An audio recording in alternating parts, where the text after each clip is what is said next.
En 30 minutos, MF Economía e Inversiones y Radio 1000 te traen los principales temas económicos del mundo y de Paraguay con Economía a 1000. Este podcast es presentado por la Bolsa de Valores de Asunción, promoviendo los valores del mercado. Bienvenidos a una emisión más aquí de Economía 1000. Muchas gracias por acompañarnos. Una nueva semana. Ya prestos aquí en piso, Fabricio Filippi y Prince Auto. ¿Cómo estamos, Fabricio? ¿Qué tal? Bienvenido. Todo bien, Prince. ¿Cómo estás? Todo en orden. Hoy martes ya. Ayer fue feriado, así que nos queda una corta semana. Ya te veo un poco mejor. Sí, eso es lo importante. Eso es lo importante. Totalmente. ¿Te parece si ya hacemos el pimponeo de las principales noticias económicas del día? Perfecto. Adelante, compañero. MF Economía e Inversiones presenta las principales noticias económicas de Paraguay y el mundo. De acuerdo con Bloomberg en línea, China anunció la imposición de aranceles a una serie de productos agrícolas estadounidenses en respuesta a las recientes tensiones comerciales con Estados Unidos. A partir del 10 de marzo, la soja importada de Estados Unidos sufrirá un gravamen del 10%, afectando una de las principales exportaciones agrícolas estadounidenses hacia el gigante asiático. De acuerdo con Bloomberg, además, productos como el sorgo, el cerdo y la ternera estarán sujetos a la misma tasa arancelaria, mientras que el pollo, el trigo, el maíz y el algodón enfrentarán aranceles aún más altos del 15%. Este conjunto de medidas anunciado por el Ministerio de Finanzas de China representa una escalada en la disputa comercial entre ambos países y pone en riesgo el comercio agrícola bilateral. La soja en particular es un producto clave para China, ya que se utiliza tanto para la producción de aceite como para alimentar su vasta industria porcina. En el ámbito regional, G1 Economía informa que la Unión Industrial Argentina ha manifestado su interés en fortalecer la relación comercial con Brasil y aprovechar el acuerdo entre el Mercosur y la Unión Europea como una oportunidad estratégica para mejorar el comercio y las inversiones en la región. Esta postura contrasta con las declaraciones recientes del presidente argentino, Javier Milei, quien ha expresado su intención de retirar a Argentina del Mercosur para priorizar acuerdos bilaterales con Estados Unidos. El informe de la UIA destaca que el acuerdo con la Unión Europea representa una posibilidad concreta para incrementar la capacidad exportadora y la competitividad de la industria argentina. Además, subraya la importancia de que Argentina mantenga una estrategia diplomática activa en el comercio internacional, en lugar de aislarse de los bloques comerciales existentes. Y ya está con nosotros aquí en piso Ramiro Maluf, el expresidente de la Asociación Paraguaya de Productores Exportadores de Carne, APEC. ¿Cómo estamos, Ramiro? ¿Qué tal? Bienvenido. Muchas gracias por estar hoy con nosotros. Prince, Fabricio, bueno, al contrario, para mí es un placer estar de nuevo acá con ustedes y listos para escuchar noticias y para transmitir también noticias, informaciones nuestras. Del sector ganadero, por supuesto, porque seguramente al arrancar el año se registraron varias movidas y bueno, algún tipo de dinámica que hay que también compartir con la audiencia, Ramiro. ¿Podemos hacer, antes de hablar del año 2025, como una pequeña evaluación de lo que fue el año 2024, Ramiro? Ok, súper. Bueno, en realidad tuvimos un año 2024 donde arrancamos muy bien. Los primeros 45 días fueron muy buenos, de valores muy buenos para el productor. Y a partir de allí los precios se desplomaron, fueron muy malos. Durante casi todo el año, hasta el mes de octubre más o menos, sí. A mediados de octubre el precio repunta. Tuvimos muy buenos precios, yo diría hasta este momento. En un momento en el mes de diciembre, creo haberles mencionado, en el mes de diciembre hubo un intento de parte de la industria de tirar los precios hacia abajo. Estábamos con valores de $3.70 al gancho, 3.70 dólares por kilo gancho, que es la forma como vendemos. Hubo un intento de tirar los precios hacia abajo, no fue exitoso eso, y toda la faena del mes de diciembre fue con precios altos. Los frigoríficos estaban posicionados con escalas muy largas. Ese fue el escenario del año 2025. Entonces, los grandes números los grandes números para el país y para la industria fueron muy buenos. Del año 2024. Del año 2024 sí. tuvimos una faena récord. ¿De cuánto aproximadamente? 2.210.000 cabezas. Y en promedio, si lo hacemos hacia atrás, ¿de cuánto era? Nunca llegamos a esa cantidad de ganado faenado en los frigoríficos de exportación. Nunca llegamos. ¿Y a qué se debe este récord, o se debió este récord, Ramiro?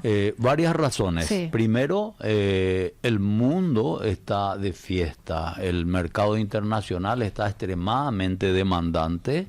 Hemos tenido además la apertura de mercados inesperadamente, con resultados inesperados, como el de Estados Unidos, donde si bien nuestra estimación era que íbamos a estar en torno a unas 5.000 toneladas durante todo el año, al final exportamos cerca de 25.000 toneladas a Estados Unidos, y eso marcó pautas y diferencias en los valores. Arrancó Canadá también y en el horizonte tenemos México y algunos de los países de Asia, Indonesia, y también tuvimos la auditoría de Corea recientemente. Es decir, Ramiro, es decir, que la apertura de Estados Unidos realmente fue un pasaporte para Paraguay, si lo consideramos y le ponemos como un calificativo en ese sentido. Definitivamente, porque detrás de Estados Unidos ya tenemos Canadá y ahora tenemos México, o sea que todo el NAFTA tenemos ya habilitado en este momento. Entonces, para volver un poco atrás y redondear la idea de lo que fue el 2024, realmente fue un año muy difícil para el productor, donde gran parte del año se vendió por debajo del costo de producción, y estoy hablando del tipo de productor promedio país. Obviamente, el año pasado tuvimos situaciones que hay que entender que el que pagó la gran factura el año pasado fue el criador. ¿Por qué? Porque a comienzo del año, cuando termina ese momento de buenos precios, tipo mediados de febrero, el precio cae tanto que el negocio del confinamiento se pone extremadamente complicado, y gran parte de los confinadores le ponen 7 candados a los confinamientos. Por cuestiones climáticas, el criador y el que tiene la recría, digamos el sobreaño, necesitaron vender ganado, y como los precios del ganado de faena estaba tan malo, el precio del ternero y del sobreaño se desploma el año pasado, al punto de que a pesar de que los valores de venta eran malos, los invernadores y los confinadores vieron que el número le cerraba comprando muy barato el ternero el sobreaño y metiendo a confinamiento o haciendo reposición de hacienda de invernada. Los precios, como les digo, estuvieron buenos a partir de octubre más o menos. Entonces los confinadores que compraron muy barato vendieron a un precio razonable al final del año, pero a pesar de eso también se movieron los confinamientos, y eso permitió que finalmente tuviéramos una faena muy alta, una faena récord. Para el país fue muy bueno la cantidad de dólares ingresados y la cantidad de hacienda faenada, y para las industrias, por supuesto, que fue un año excelente. Ramiro, para aterrizar aún más, nomás para la gente que nos sigue muy, muy conceptualmente al sector ganadero, cuando hablamos de confinamiento, ¿a qué nos estamos refiriendo?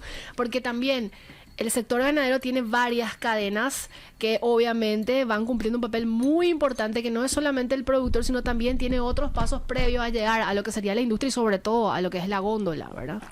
De acuerdo, definitivamente.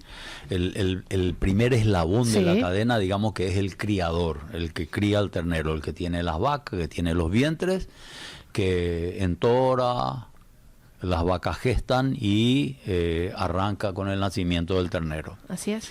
Ese ternero se queda al pie de la madre normalmente, salvo excepciones donde hay que hacer destete precoz por condiciones climáticas o por estrategia. La vaca se queda con el ternero unos 6-7 meses más o menos, y ahí es destetado el ternero y ahí pasa, o se queda en los campos que hacen ciclo completo, se queda haciendo la recría, o se venden a invernadores, que son el siguiente eslabón de la cadena, digamos, que sería el que hace el trabajo de comprar el ternero y recriarlo hasta la terminación, que va a faena, o hasta un momento donde le venden a los confinadores. Los confinamientos es lo que los americanos llaman los feedlots, que son los corrales de engorde, donde el animal se concentra, el animal no camina, el animal está muy encerrado, sí, digamos, porque en una superficie de 5.000 metros cuadrados más o menos se meten unos 60, 70, 100, 120 animales que están concentrados y se le da la comida. Entonces, en esa etapa el animal está más o menos entre 100 y 130 días, y de ahí va a faena. Esos son los ciclos normales, digamos. Y sí. Se puede confinar, se puede terminar hembras, sí, hembras descarte, ¿verdad? Vaquillas o vacas viejas, o se confinan machos, y se confinan o machos castrados, que son los novillos, o machos enteros, que son los toros jóvenes que se faenan también para los mercados de exportación. Cuando se le desteta el ternero, Ramiro, ¿cuánto tiempo tiene que transcurrir para que llegue a término sin llegar al confinamiento? ¿Cuál sería ese periodo? A ver, ahí ya depende de la técnica que uno use, de la tecnología que uno use y de las inversiones, claro, que uno esté dispuesto a hacer, o que el mercado de precios permita hacer, porque uno puede suplementar todo el tiempo ese ternero desde que sale al pie de la madre. Uno puede suplementar el ternero a campo todo el tiempo hasta terminarlo, ¿verdad? O puede hacer suplementaciones estratégicas en el invierno. Termina el invierno, ese ternero que, digamos, entró en abril a un campo de invernada, que entró en abril, el ternero que nació el año anterior, entonces se come, está suplementado a pasto durante el invierno. Después llega el verano, llega la primavera, los animales salen a campo, no se suplementa, o sí se suplementa, dependiendo de la estrategia que uno quiera usar y del ciclo que uno, claro, quiera tener. Si uno suplementa en el verano, las ganancias son más altas, entonces ese animal puede a campo salir al año siguiente. O sea, sería una invernada desde que llega del campo de cría, sería una invernada que iría entre, digamos, 16 meses a 24 meses a campo. Si uno quiere terminar más rápido, entonces sí uno va al confinamiento del que hablaba a último momento. O sea, el animal arranca en abril de un año, del ternero que había nacido el año anterior, sí, pasa ese primer invierno, pasa a campo la segunda primavera, digamos, y después a comienzos del otoño o a mediados del otoño entra al confinamiento y el animal está listo en 100 días. Así, tipo agosto más o menos está terminado el animal. Es una invernada de 14, 16 meses. Consultaba este proceso, Ramiro, para que se pueda dimensionar toda la apuesta que hace el sector ganadero en el momento en que justamente realiza y pone capital para el sector, porque pareciera que es en un corto plazo, sin embargo tiene toda una etapa en el sentido de desde la inversión hasta el término, y cuando ustedes de repente dicen no se traslada en el precio que recibimos. Y por eso justamente preguntaba cuál es este proceso, para que se pueda también dimensionar de lo que estamos hablando en ese sentido. De acuerdo, y justamente eso es lo que siempre decimos. Necesitamos tener más previsibilidad como para que uno definitivamente tome la decisión de decir, invierto, o sea, voy a suplementar ese animal, sí, desde que recibo de un campo de cría, voy a suplementar hasta el final porque sé que voy a tener un precio que me va a compensar toda la comida que yo invertí en ese ternero. O sea, si yo le estoy dando una suplementación todo el tiempo, tengo que entender de que yo le estoy dando una ración, un concentrado. No tengo los números ahora precisos en la cabeza, prefiero no darlos, ¿verdad? Sí. Pero estará en torno a, no sé, 4 o 5 mil guaraníes por día la suplementación de ese animal como para que uno termine rápido. Claro. Tiene que haber una previsibilidad, tenemos que saber que podemos vender bien como para compensar esto y como para arrancar la inversión. Lo malo es que uno arranque la inversión porque el precio estaba atractivo, uno arranque a suplementar el animal y después se encuentre con que, por estrategias comerciales, por concentración de la industria, por la situación en la que estamos, los precios se desplomen. Hoy lo que hay en el horizonte, no sé si arrancamos ya a hablar del 25 también, ¿verdad? Podemos ya tirar como un dato ahí, rápido adelante. Ok, bueno, lo que hay en el horizonte hoy es muy bueno para el país, es muy bueno para el país y es muy bueno también para el productor. Y para la industria, Ramiro? Sin lugar a dudas, sí. Porque el mundo está extremadamente demandante. Ha habido una disminución del hato ganadero en Estados Unidos, sobre todo, que hace que Estados Unidos esté extremadamente demandante. Hay inquietudes en el mundo en este momento, sí hay inquietudes, ¿verdad? Porque Trump realmente está siendo muy disruptivo. Inesperadamente estamos recibiendo noticias y son cuestiones que preocupan y que nos gustaría también entender qué va a pasar con Estados Unidos, qué va a pasar con la inflación en Estados Unidos. Todos sabemos que hoy en Estados Unidos los precios están muy altos, la vida está muy cara en Estados Unidos. Hay que ver qué pasa con todas estas políticas comerciales y de presión que está ejerciendo el gobierno republicano, ¿verdad? Todos teníamos mucha esperanza, pero hoy estamos mirando con mucha preocupación todo lo que está pasando en Estados Unidos. Para nosotros, para Paraguay, en realidad, ya nosotros, porque nosotros formamos parte de una cuota de terceros países que son de 60.000 toneladas y dentro de esta cuota está Brasil.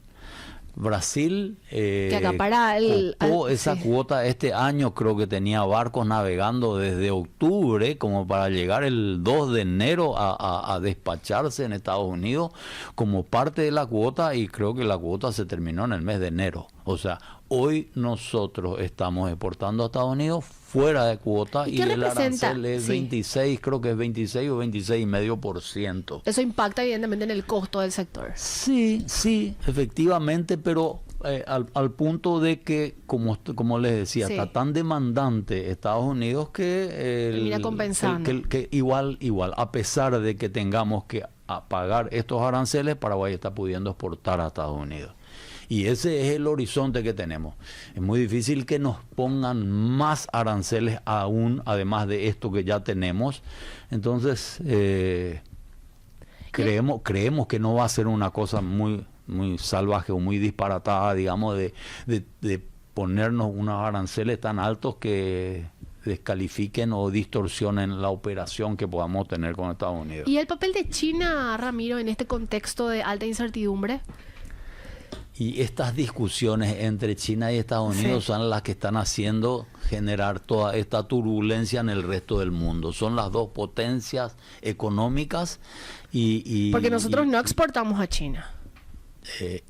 Infelizmente no exportamos a China. Ajá. No exportamos ¿Ese es un a mercado China. perdido para Paraguay? ¿Hay alguna estimación de cuánto deja de recibir Paraguay por no estar en China, Ramiro?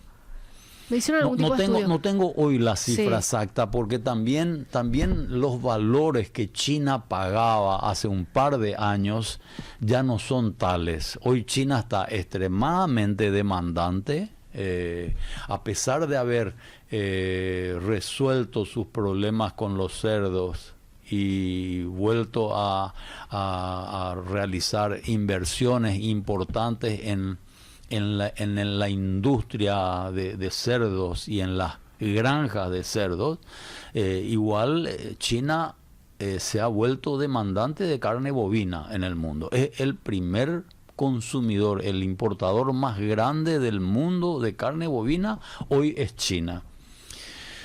Este es un tema que ya lo hemos hablado y discutido tantas veces con el gobierno y creo que el gobierno ya ha sido muy claro en el sentido de que por lo menos este gobierno no va a romper relaciones con Taiwán para poder acceder al mercado de China. Y China, porque le hemos consultado al canciller, o sea, ¿cuál sería el inconveniente de poder abrir una oficina comercial con China y tratar de resolver las cuestiones sanitarias que nos permitan vender también a China carne bovina, a pesar de que nosotros seguimos reconociendo a Taiwán como país independiente y China tiene una visión de que Taiwán es una colonia de ellos? El canciller nos dijo claramente que había tenido inclusive unas conversaciones últimas y definitivamente China no está dispuesta a abrir el mercado a Paraguay, mientras que Paraguay siga sosteniendo el criterio de que Taiwán es un país independiente y reconocer a Taiwán como un país independiente. Entonces no hay mucho que hacer. Yo diría que con este gobierno y por las conversaciones que hemos tenido es muy difícil que lo hagamos y habría que ver con el próximo gobierno también, con el próximo gobierno que tengamos en el 28, a ver si estarían dispuestos a revisar la visión que tiene el país como defensor de Taiwán.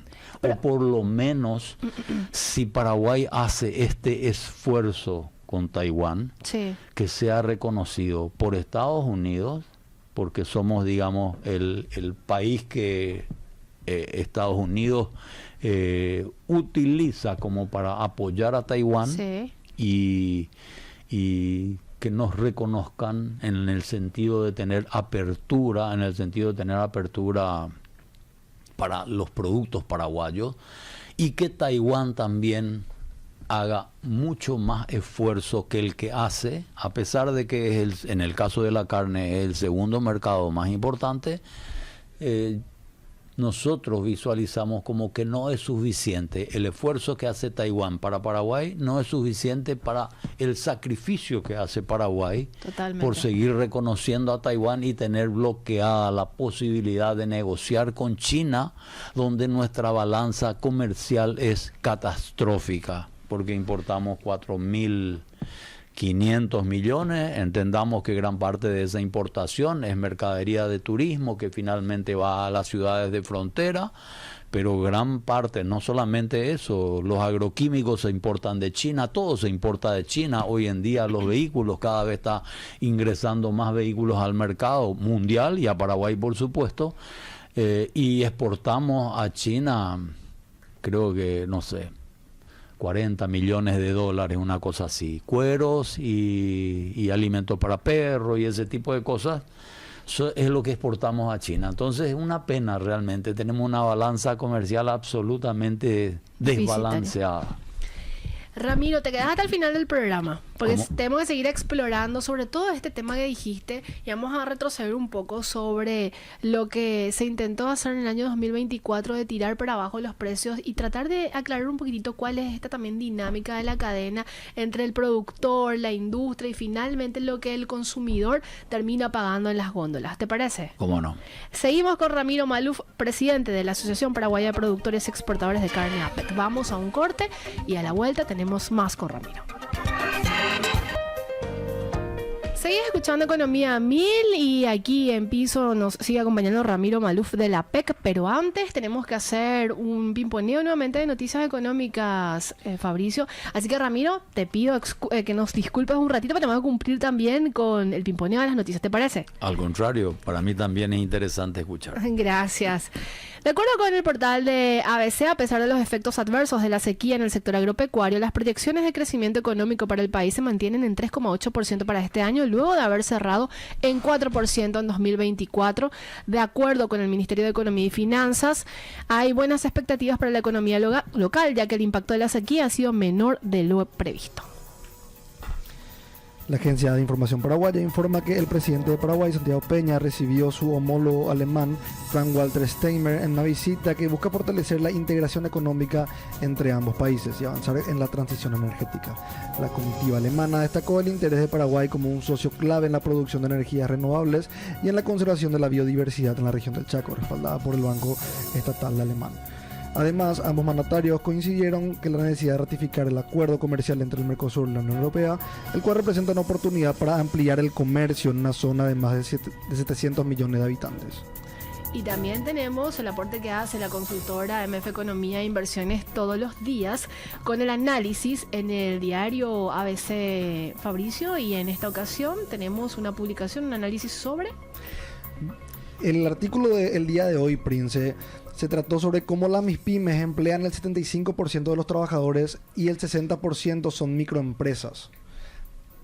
Los puntos, el artículo habla de cómo las MIPYMES conforman lo que vendría siendo el motor principal del empleo en Paraguay, Prince. Dado que el mismo emplea el 75% de la población ocupada, con 2.2 millones de trabajadores, de un total de 2.9 millones. De estas, el 60% son microempresas. También nos comenta un poco de cómo la disminución en la participación de las microempresas fue afectando, ¿verdad? Aunque siguen siendo mayor fuente de empleo, su participación ha bajado del 67,7% en el primer trimestre del 2022 al 63,2% en el cuarto trimestre del 2024. Es importante recalcar que las pequeñas empresas mostraron también una suerte de estabilidad. Ha mantenido una participación promedio del 9% en lo que viene siendo el empleo. Esto refleja la capacidad de la adaptación ante las fluctuaciones económicas, pero sin embargo depende bastante de los incentivos y el financiamiento para el crecimiento. Las medianas empresas tienen una menor incidencia dentro de lo que viene siendo el sector económico. Su participación en el empleo oscila entre el 2.9% y el 4%. Esto sugiere que el crecimiento está limitado por unas barreras estructurales y también ligado a lo que vendría siendo la competencia con grandes empresas y las compañías extranjeras. En el entorno macroeconómico es recomendable que se apliquen políticas públicas para el futuro de las MIPYMES. Por más de que se hayan implementado los programas de apoyo, persisten los desafíos como la informalidad y el acceso al crédito. Y ya seguimos aquí en compañía con Ramiro Maluf, el expresidente de la Asociación Paraguaya de Productores y Exportadores de Carne, APEC. Ramiro, estuvimos hablando sobre varios temas y ahí Fabricio me va a dar el soporte a modo de hacer una recapitulación y luego ya con la pregunta puntual que quedó pendiente acerca de cómo ha sido la dinámica del sector ganadero, y decía que iniciaba el año con relativamente cierta fuerza y bueno, después incluso hubo algún tipo de factor que también terminó incidiendo en el año 2024, y hablaba de un término, Ramiro, sobre que a finales del año se trataron de tirar los precios hacia abajo, que la industria trató de tirar los precios hacia abajo, y mucha gente se pregunta sobre cómo funciona realmente la cadena del sector ganadero, de la ganadería, si realmente lo que yo, Prince, Otto, voy y compro carne en el supermercado es lo que me fija realmente el productor, si no hay un intermediario dentro de esta cadena o no, cómo realmente funciona y cómo llega finalmente este precio al consumidor final. Bueno, hemos dicho en muchas oportunidades que el precio al consumidor es una negociación entre la industria y las bocas de expendio, la cadena de supermercados, los mercados de abasto y las carnicerías, ¿verdad? En realidad, también siempre mencionamos, cuanto más se faena para exportación, más carne hay en el mercado doméstico, sobre todo las costillas y el puchero, la carne con hueso. La carne con hueso básicamente, que es el gran consumo de Paraguay. Y un ejemplo de lo que está pasando es, estamos con una faena altísima del mes de diciembre, estamos con una faena extremadamente alta del mes de enero, récord de todos los años, y una faena súper alta en el mes de febrero también. Estamos creo que 40% encima del año pasado en estos 2 primeros meses, y esto, o sea, estamos faenando 200.000 cabezas por mes, quiere decir que hay 400.000 planchas de costilla en el mercado doméstico, en el mercado local, y eso está haciendo que el precio de la costilla esté donde está. O sea, el precio de la costilla ha caído y es a consecuencia de la alta faena que estamos teniendo.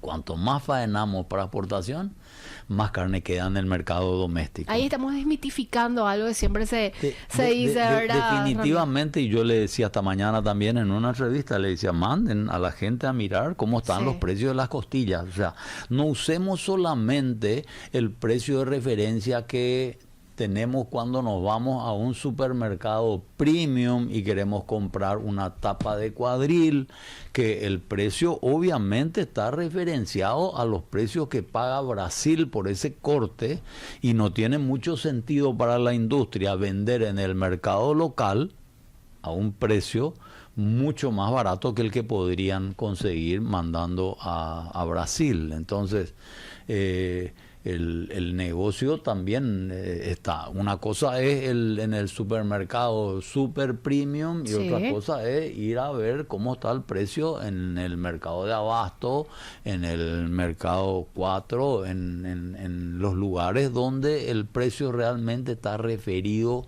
a cómo está el nivel de faena. Entonces, tenemos una caída en el precio de la costilla a consecuencia del exceso de faena que tenemos. Tenemos mucha faena, es una época también donde disminuye un poco ya el consumo de costilla, y entonces esa es la situación real. También hay que entender algo, y yo siempre digo, y estos son datos del Banco Central. El Banco Central hace todos los meses un análisis del índice de precio al consumidor, y la carne tiene un rol que forma parte. Los alimentos conforman el 26% del índice de precio al consumidor, y el 74% restante son todas las otras cosas. Vivienda, alimentación, vivienda, salud, educación, colegio, diversión, placer, cerveza, todo eso. Sí. El 26% restante son los alimentos.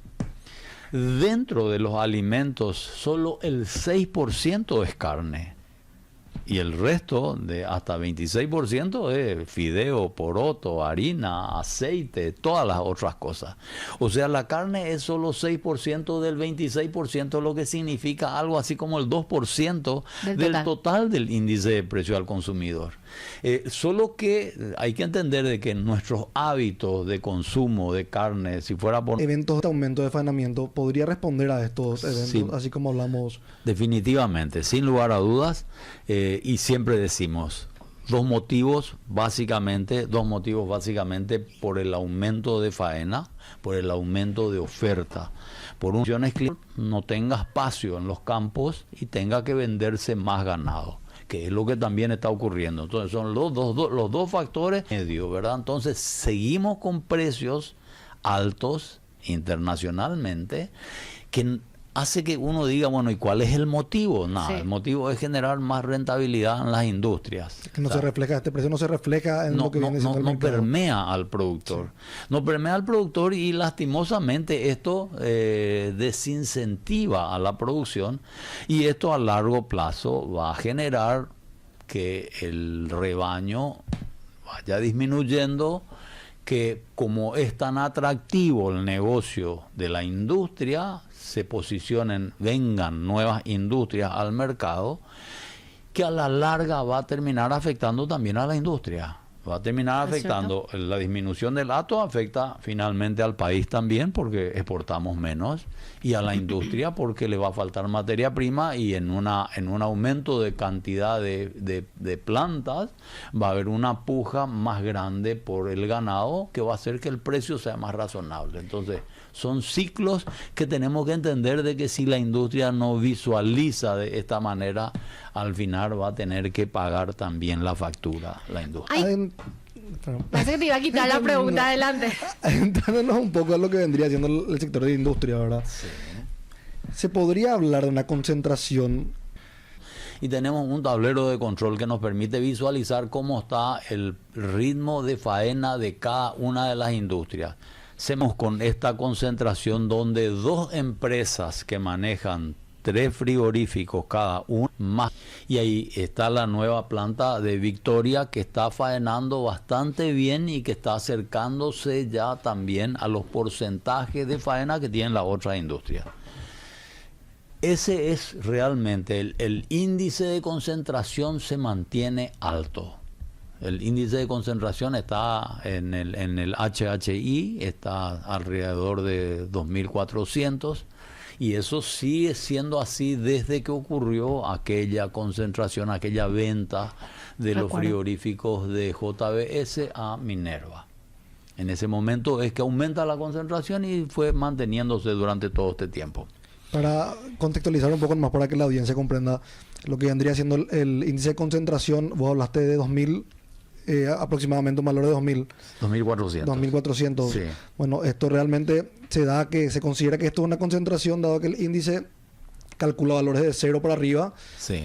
Mientras mayores sean los valores, Sí. llega a un aproximado que 2.000, por ejemplo, 2.400 es un valor que está considerando que existe una concentración de mercado, es decir, que existen empresas, una empresa o 2 empresas que están llevando la mayor cantidad del share o la participación dentro de este mercado. Eso nada más para contextualizar un poco. De acuerdo, así mismo es, ¿verdad? Y esas 2 empresas tienen o sea, la concentración per se tal vez no sea el punto. El punto es cuando esa concentración alta le permite hacer una dominancia del mercado. Y peor aún si fuera un abuso de esa dominancia. Nosotros alertamos sobre esto. Permanentemente hemos discutido este tema porque realmente perjudica a toda la cadena. O sea, perjudica al país porque disminuye el rebaño. Esta situación donde los precios que recibe el productor no son suficientes como para compensar lo que hablábamos al comienzo del esfuerzo y de las inversiones que tienen que hacerse, perjudica. Y también ya hablamos en más de una oportunidad, para tener un índice de procreo alto, para tener un índice de reproducción alto, similar a los países vecinos, Argentina y Uruguay especialmente, uno necesita en Paraguay hacer inversiones más importantes porque tenemos condiciones de mineralización y de alimentación de pastos que no son suficientes para que el ganado tenga una preñez, que la vaca tenga un nivel de preñez alto. Uno necesita hacer inversiones y esas inversiones tienen que estar referidas a un valor final, es decir, listo al pelo. Hago estas inversiones porque estimo que voy a poder vender de esta manera. Así como hablaba, señor Ramiro, la previsibilidad que se debe tener a la hora de invertir dentro del sector ganadero. Así y a esto mismo. también se le suma que Paraguay es considerado un país que está altamente ligado a lo que vienen siendo las condiciones climáticas, que son bastante impredecibles.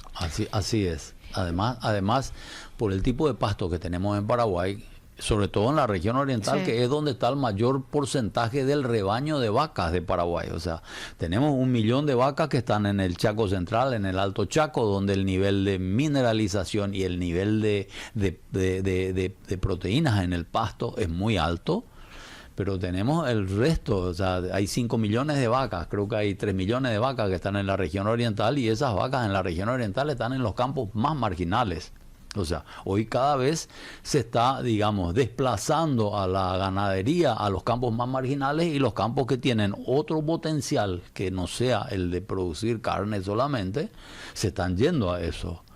Por eso está ocurriendo de que tenemos campos ganaderos que se están yendo a forestación, campos ganaderos que se están yendo a agricultura, y campos ganaderos que se están yendo a agricultura en campos altos, y campos ganaderos que se están yendo hoy a hacer arroz en los campos bajos. Buscando diversificar el negocio ante la situación, ¿verdad? Exactamente, buscando negocios que sean más atractivos económicamente y financieramente, claro, que la ganadería propiamente. Y en ese sentido, Ramiro, quiero anexar un tema, hablando de diversificación y la oportunidad también que se presenta para el sector ganadero con la reciente reglamentación de la ley de créditos de carbono. ¿Cómo lo están viendo ustedes? ¿El sector realmente es una herramienta importante que puede ser incorporada en el sector? ¿Y cuál es la posición y la visión que tienen al respecto? Bueno, en realidad... Yo soy tal vez un defensor de esto porque sí, en representación de la Asociación Rural del Paraguay, formé parte del equipo de trabajo en la redacción de la ley. Bueno. O sea, nosotros trabajamos mucho activamente, y yo en representación de la Rural, con el equipo de la Rural, trabajamos en la redacción de esta ley. Después ella en la reglamentación entiendo que fue básicamente, nosotros ya no, yo por lo menos no participé, no sé si gente de la Rural participó, pero entiendo que fue más bien el sector público el que tenía que reglamentar, era una obligación, lo tenían que hacer. Claro.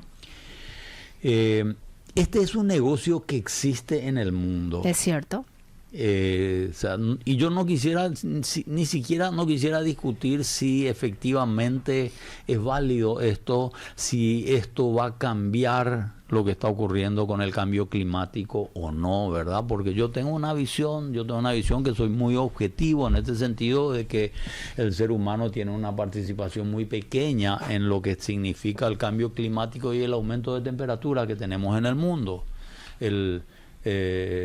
Los científicos que analizan esto hablan de que solo 3% es producto del ser humano y el 97% son condiciones naturales que se están dando y por eso es que tenemos este aumento de temperatura en el mundo. Pero por encima de estas cosas, este negocio en el mundo existe. Porque, como yo digo, nos han ganado los verdes como una forma no peyorativa, sino simplemente como los que tienen una visión apocalíptica del tema, nos han ganado y han convencido sobre todo a los países del primer mundo y a las generaciones. Hoy en el mundo uno le pregunta a la gente joven, es decir, ¿vos creés que el aumento de la temperatura es a consecuencia del ser humano? Y te dicen por supuesto que sí, ¿verdad? Vamos a ver qué pasa ahora con Trump disruptivo como siempre y con el tema del Acuerdo de París y todo eso. Ya veremos. Yo creo que este negocio todavía va a seguir porque la gran parte del negocio de la venta de los certificados de crédito de carbono está en el mercado voluntario, donde empresas en el mundo, como empresas de telefonía, de energía, de combustible, como una responsabilidad social han tomado esta decisión de adquirir certificados de crédito de carbono como para compensar el impacto que ellos generan en el medio ambiente. Entonces, ese negocio existe. ¿Es válido o no es válido para modificar la tendencia que tenemos del cambio climático? Creo que no vale la pena que ni discutamos eso para Paraguay. Este negocio es posible hacerlo. Lo hacíamos antes de que tuviéramos la ley. Sí, lo hacíamos antes de que tuviéramos reglamentada la ley y lo estamos haciendo ahora. Y este negocio es muy interesante, especialmente en la forestación, porque es donde es más fácil armar un proyecto que utilice los estándares de estas ONGs como Verra, Gold Standard y ese tipo de organizaciones. Entonces la empresa consultora que uno contrata le es más razonable, le es más fácil hacer este negocio donde es más fácil medir la captura de carbono que uno tiene. Sí. En la forestación, y eso genera una rentabilidad adicional a la de la producción propiamente de la forestación, de la madera. Entonces, es un negocio adicional al de la forestación. La forestación está creciendo en Paraguay y genera mucha mano de obra. Mucha mano de obra genera la forestación, mucho más que la agricultura y que la ganadería. Entonces, Y adicionalmente a eso podemos hacer proyectos de captura de carbono que se pueden vender en el mercado voluntario. Hoy eso existe. No tiene sentido no aprovechar eso, porque facilita más el negocio de la forestación, que va a cambiar la economía del país. Si llegáramos a tener 3 plantas de celulosa, o sea, estamos con la visión de que vamos a tener una, definitivamente, no tiene marcha atrás. Las inversiones que se están haciendo son ya todas orientadas a eso. Y detrás de esto, en los próximos años, ustedes sobre todo que son jóvenes, van a ver un Paraguay dentro de 15 años con 2 o 3 plantas de celulosa que van a cambiar todos los números del país.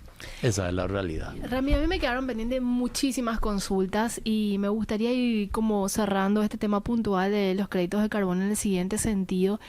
¿Cuál es el inconveniente con el que de alguna manera se puede tropezar una persona que está en la ganadería y que quiere abocarse a este tipo de negocios y de alguna manera hacer este proceso de diversificación de su propia estructura de actividad, digo, económica?